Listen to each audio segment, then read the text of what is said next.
Welcome to day 4 of the Llanelli Free Evangelical Church Advent Calendar. My name is Swann, I'm the pastor, and it's been great to spend the last few days with you just for a few minutes each day unpacking something which points us towards the implications of the birth of Jesus in Nazareth, in Bethlehem 2,000 years ago.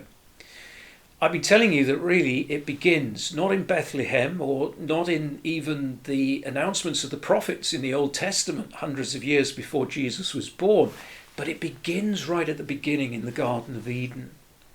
And in those moments when the realization that our first parents, Adam and Eve, having the beauty and perfection of Eden, had actually blown it by breaking the one rule God had told them not to break. In those moments, we discover something remarkable happens.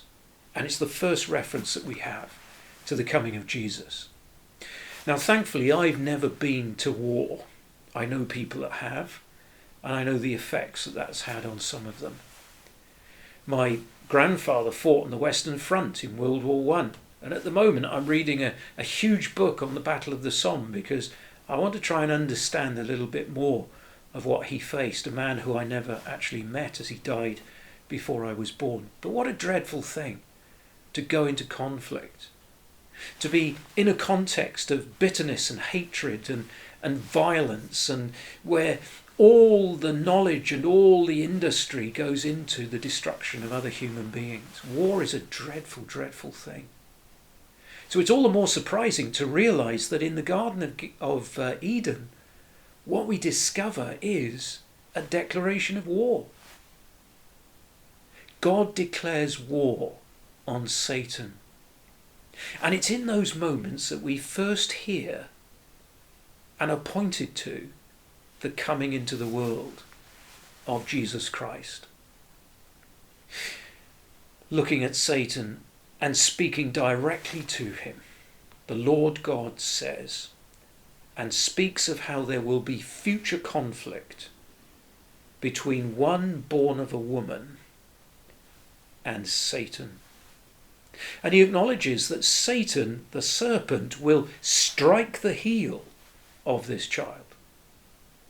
But this same one who he strikes will crush his head. It's the first glimpse we get of the good news that we see in Jesus. And it's God's declaration of war on everything that is behind all the misery, all the suffering, all the distress, all the evil and abuse in our world. He doesn't stand by and say, "Oh, it's just happened." He enters into our distress with the intention of bringing rescue. Or to use the big Bible word, salvation.